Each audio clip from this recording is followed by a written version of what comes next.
So I've had the Mavic for a little while now. Well, a little while, maybe a month or so. Really, really loving flying it. Been flying it loads more than than I ever flew the Phantom. It's amazing to just take this out with you. Have had a little issue with the this broke, so I'm having to like tape that back on every now and again. Still only got the one battery. Jessup still hadn't shipped anything that I ordered from them, but I'm okay. I can wait that out. Really love the controller. So just love it so much more than the Phantom controller. And now I've got the iPhone 6 Plus as well, which is a much better. You know, it's like the perfect size for this. I know people use the iPad Mini, but it just doesn't look right. It looks uncomfortable, and I want to be comfortable when I'm flying. I would love the bigger screen, but maybe I might get one of the adapters at some point. But I don't have an iPad Mini, so it would be an iPad, and that's kind of getting big. The thing that has started to happen, obviously, flying a lot, posting a lot of footage,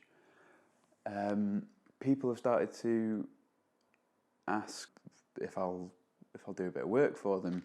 Unfortunately, because of the way the rules are, even though I've got insurance and stuff for my photography business, so I've got liability insurance and things like that, you can't just go out and accept money for it.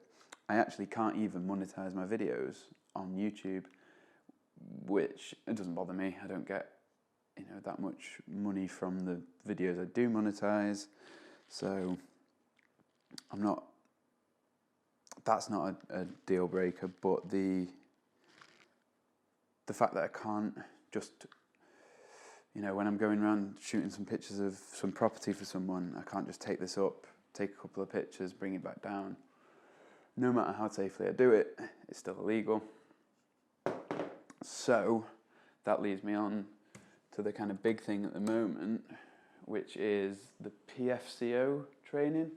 And at the moment I'm looking at these guys, Heli Guy. They seem like the best ones at the moment. They're more expensive, but it's like a 3-day course. They're doing one in Manchester soon, so I'm going to talk to them tomorrow and see what they're offering and see if it's going to work for me. The thing that worries me a lot is that the Mavic it's not a pro piece of kit. It's called the Mavic Pro, but everything's called Pro these days, isn't it? It's just like a thing that they slap on. Do I want to be trying to earn money with something that is an amateur bit of kit?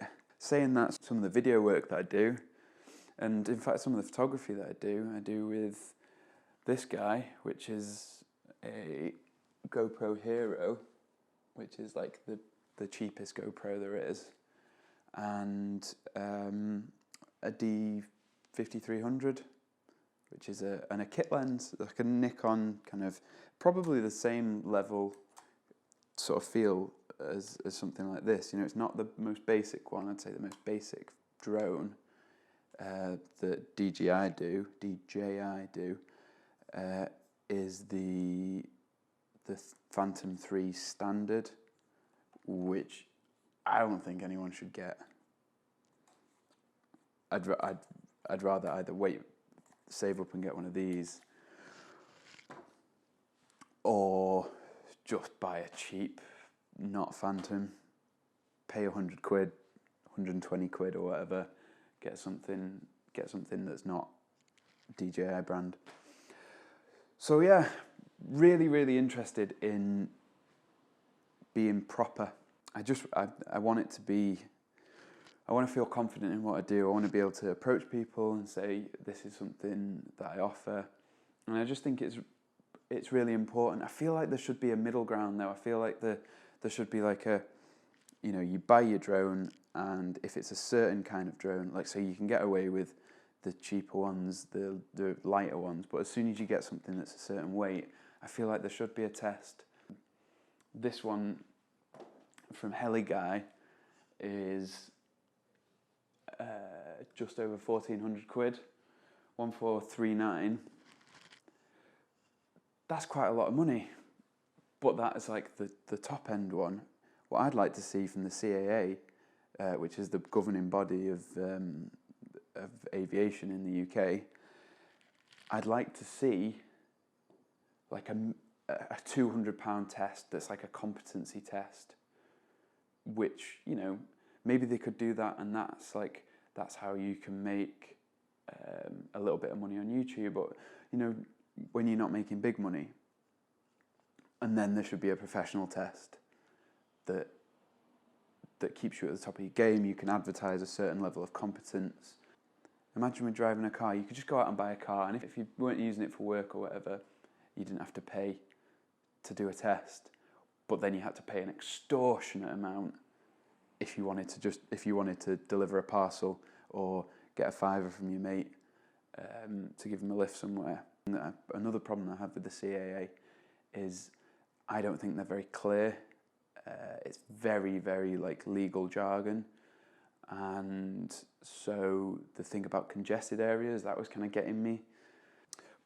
But it's up to me to take on the responsibility, and if it's 1,500 quid, it's 1,500 quid.